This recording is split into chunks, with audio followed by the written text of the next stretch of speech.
하지만 중국의 인구는 미국의 4배나 되는 13억 명으로 1인당 평균 에너지 소비량과 이산화탄소 배출량은 미국인의 약 4분의 1 정도입니다. 하지만 중국도 미군과 마찬가지로 다양한 지속가능 에너지를 통해 빠르게 앞서 나가고 있습니다. 또 그래야만 하죠. 도시들은 혼잡하고 대기는 오염됐습니다. 구식 기술로 급속한 성장을 계속 이어갈 순 없을 겁니다. 자, 세술 셀게요.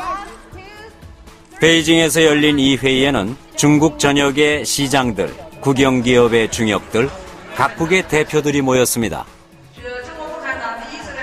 폐계리우가 이끄는 미중 비정부 기구가 주최한 회의였죠. 앞으로 20년 동안 3억 5천만 명의 중국인이 도시로 이주할 것이고 새 고층 건물 5만 채를 지을 거고 맨하튼 10개에 해당하죠. 또 170개 새로운 대중교통 시스템이 생길 겁니다. 어마어마한 규모죠. 이 거대하고 급속한 성장에는 높은 환경 비용이 따릅니다. 중국에서는 GDP의 6%가 환경 문제에 쓰이고 있다고 합니다. 2009년 중국은 미국의 2배 가까이 되는 비용인 무려 350억 달러를 에너지 연구와 풍력, 태양력, 청정에너지 기술 장려책에 들였습니다.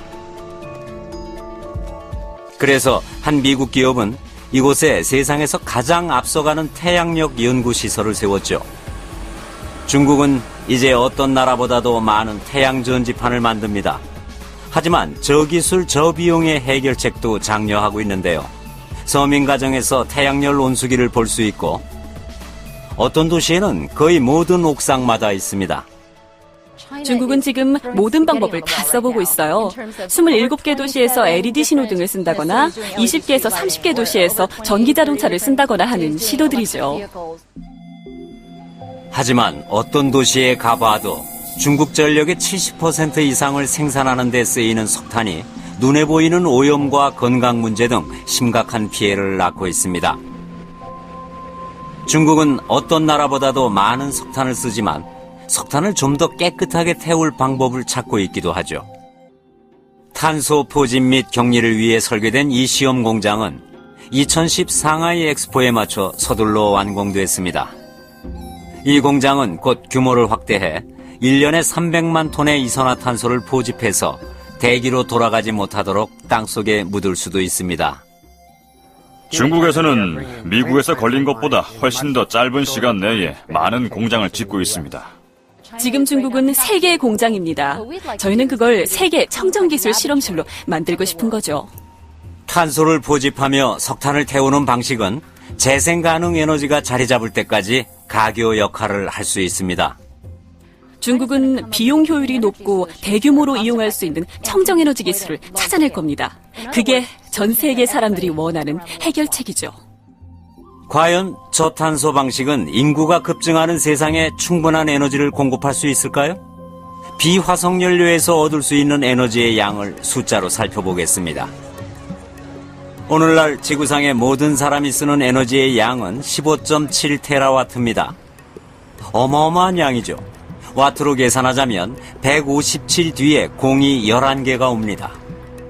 앞서서 참고로 사용했던 100와트짜리 백열전구가 1570억 개죠. 그럼 오직 재생가능 에너지만 이용해서 15.7테라와트를 얻을 수 있을지 알아볼까요? 애리조나주 유마 근처의 알고도네스 사막입니다. 세상에서 가장 햇빛이 강한 장소로 기네스북에 오른 것이죠. 거의 1년 내내 낮 하늘에 구름 한 점 없습니다.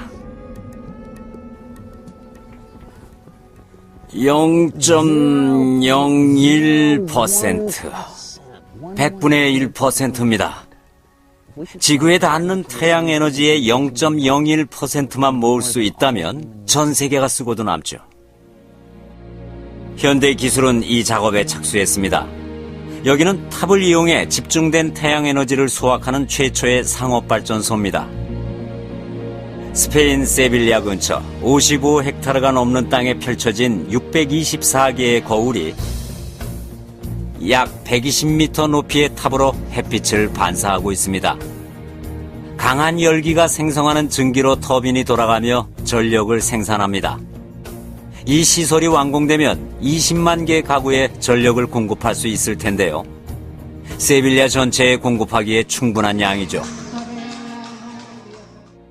우리의 목표치는 15.7테라와트입니다. 태양은 지구 대기의 맨 위층에 17만 3천 테라와트의 에너지를 보내는데 현재 인류가 사용하는 양의 11,000배죠. 지표면의 잠재적 에너지를 전부 수확할 길은 없지만 미국 남서부 사막에는 현대 기술을 이용해 현재 세계 사용량의 80%를 공급하기에 충분한 적합한 땅이 있습니다. 물론 태양력에는 한 가지 큰 문제가 있습니다. 밤이죠. 하지만 더 효율적인 송전선이 있다면 저장량을 고려한 균형 잡힌 재생 가능 에너지로서 태양의 잠재력은 어마어마합니다. 브라질 같은 열대 국가에서 태양은 물을 데우고 구름을 만들고 거대한 강들을 채워줄 빗물을 쏟아냅니다. 관광 명소인 이구아수 폭포는 지구상에서 가장 웅장한 폭포 중 하나로 쏟아지는 물의 엄청난 힘을 느낄 수 있습니다. 근처에 브라질과 파라과이 국경에 위치한 이타이푸 댐은 세상의 발전소 중에서 가장 많은 수력 전기를 생산합니다. 이 댐 하나가 인구 1,100만 명이 넘는 상파울루에서 쓰이는 대부분의 전기를 공급하죠. 상파울루는 약 1,000km 떨어져 있지만 브라질은 에너지 손실을 최소화하기 위해 고압 직류 송전선을 설치하기로 했습니다. 이타이프에서 상파울루로 가는 전력망은 1984년부터 가동됐고 재생가능 에너지가 멀리까지 갈 수 있음을 보여줍니다. 댐이 모든 국가의 해결책이 될 수는 없습니다. 댐은 홍수를 일으키고 생태계를 교란하고 사람들을 몰아내죠. 하지만 수력 발전은 미국 본토보다 큰 나라인 브라질의 80%의 전기를 공급합니다. 뉴질랜드는 또 다른 종류의 에너지를 이용합니다. 북섬 로토루아의 간헐천과 온천들인데요. 한때는 마오리족이 요리와 목욕에 썼던 물입니다. 지금은 지열 발전소들이 그 열을 가져다가 뉴질랜드 전력의 10%로 바꾸고 있죠. 많은 전력 프로젝트가 마오리족과 제휴하며 지역민들에게 혜택을 줌으로써 에너지 개발을 어렵게 하는 요소인 현지인들의 혐오감을 피하고 있죠. 세계적으로 지열 에너지는 현재의 사용량의 3배입니다. 하지만 우리는 자연이 제공하는 것보다 더 빠른 속도로 지열 에너지를 수확해 깊숙한 지층을 식히며 전력을 공급할 수 있습니다. 이 에너지는 온천이나 끓는 진흙이 없는 곳에도 존재하므로 멋진 경관을 해치지 않고도 추출할 수 있죠. MIT의 한 연구에 따르면 미국 지하에 접근 가능한 뜨거운 암석들은 13만 년 동안 전국에 공급할 만큼의 에너지를 보유했다고 합니다.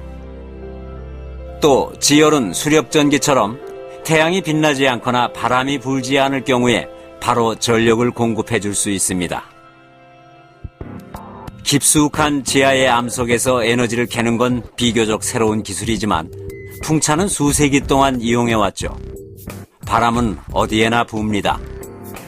미국은 그 점에서 운이 매우 좋은데요. 남부의 텍사스주부터 캐나다 국경까지 바람이 부는 길을 따라가 보겠습니다. 밝은 자주색은 가장 강한 바람입니다.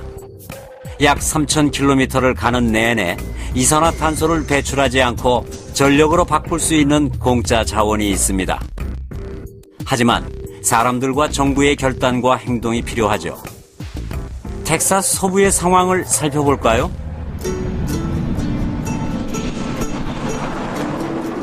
이곳은 목장과 농장, 석유 굴착 장비들로 유명한 지역입니다. 하지만 90년대 초에는 미국에서 경제가 가장 침체된 지역 중 하나였죠. 놀론 디바이드처럼 특히 힘들었던 지역들에선 학교가 폐쇄되고 사람들이 떠났습니다. 그런데 1999년 이후로 들판에 솟은 새 구조물들은 유정탑이 아닌 풍차입니다. 지금 놀론 카운티에는 1,600개가 넘는 풍차가 있습니다. 스위트워터의 군수인 워섬을 만나보시죠. 이건 철학적이거나 정치적인 결정이 아니었습니다. 목장 주인, 농부, 트럭 기사, 용접공, 풍력 발전 노동자들의 결정이었죠. 스티브의 가족은 3대가 더블 하트 목장을 운영했습니다. 스티브가 기후변화에 대해선 의심할지 몰라도 풍력 에너지에 대해서는 아니죠. 정말 다행이었죠. 세금을 내고 사료비를 내는데 도움이 됐습니다. 각각의 풍차는 1년에 5천에서 15,000달러를 벌 수 있습니다. 그러니까 10개에서 20개의 풍차를 가진 목장은 늘 불안정하게 살아온 이들에게 경제적 안정을 줄 수 있죠. 제가 그걸로 돈을 벌고 있어서 하는 말이 아니라 이건 우리나라를 위해서 필요한 일이라고 봅니다.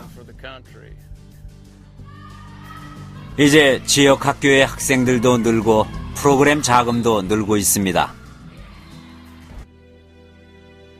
2009년 말쯤 텍사스 서부 풍차들의 생산 능력은 총 10,000메가와트에 가까웠습니다. 텍사스가 나라였다면 세계 6위의 풍력 생산국이 됐을 겁니다. 미 에너지국은 2030년이면 이 풍차들이 미국 전력의 20%를 공급할 수 있을 것으로 봅니다. 연안의 새 풍력 발전 구역들은 43,000개의 일자리를 창출할 것이고 2천억 달러 규모의 경제 부양으로 이어질 겁니다. 바람은 현재 에너지 사용량의 약 80배를 공급할 수 있습니다. 텍사스주는 서부 지역의 풍력을 댈러스나 포트워스 같은 대도시로 연결하는 데 5억 달러를 들였습니다. 더 남쪽으로 가면 에너지의 굶주린 도시인 휴스턴이 있는데 이곳에 해외 화물이 가장 많이 들어오는 항구가 있습니다. 또 이곳의 정유 공장과 화학 공장은 미국에서 쓰는 에너지의 많은 부분을 공급하지만 의외로 휴스턴은 미국에서 가장 많은 재생 가능 에너지를 구입하는 도시입니다. 시 정부에서 쓰는 전력의 30%가 풍력 에너지고 목표는 50%죠. 시장은 에너지 비용을 줄이고 효율을 증가시키고자 합니다. 우리 도시가 석유와 가스의 중심지에서 친환경 재생 가능 에너지의 중심지로 바뀌기를 바랍니다. 지역공사는 연방정부의 자금 지원을 받아 예정보다 빨리 스마트 미터를 설치하고 있습니다. 에너지를 절약하는 데 도움이 될 겁니다. 도시에는 이미 2,500개의 LED 신호등이 설치돼 기존의 백열 전구보다 85% 적은 에너지를 쓰고 있고 이로써 매년 360만 달러가 절약됩니다. 시청은 시민들이 모으는 차의 종류를 바꿈으로써 대기의 질도 향상될 거라고 봅니다. 휴스턴이 차의 도시가 된다면 좋겠지만 그 차들은 무공해 전기 차량이어야 합니다. 시에서는 이미 플러그인 하이브리드 차량을 쓰고 있고 이것이 전기차를 몰기 좋은 기반 시설을 구축하는 데 활력소가 되고 있습니다. 결론적으로 우리가 재생 가능 에너지라는 목표를 달성할 방법은 많습니다. 다음 세대에도 원자력이 포함되어 있다면 2030년의 에너지 혼합은 화석연료에 의존하던 형태에서 이런 모습으로 바뀔 수도 있다고 합니다. 태양, 바람, 지열, 생물질, 수력 총 61%의 재생 가능 에너지, 화석연료는 13%까지 줄이고 나머지는 기존 에너지와 원자력이 채울 수 있죠. 바람과 물과 태양만으로 세상의 에너지 수요를 충족할 수 있다는 구상도 있습니다. 사실 지속 가능한 에너지를 위한 현실적인 방법은 많죠. 오늘날의 기술로도 시작할 수 있고 꾸준한 연구와 혁신은 더 많은 가능성을 보여줄 겁니다. 지금까지 청정 에너지에 대한 늘어나는 수요를 충족시켜줄 지구의 자원들을 살펴봤습니다. 그 외에도 좋은 대안들이 얼마든지 많고 나라마다, 지역마다, 사람마다 자신에게 가장 좋은 방법을 선택할 겁니다. 하지만 요점은 분명하죠. 우리가 지구를 최고의 상태로 기능하게 하는 방법을 알려주는 설명서를 가진 것처럼 지구를 대한다면 해낼 수 있습니다. 기후적 재앙을 피하고 에너지 안보를 개선하고 수백만 개의 일자리를 만들 수 있죠. 지금까지 리처드 알리였습니다.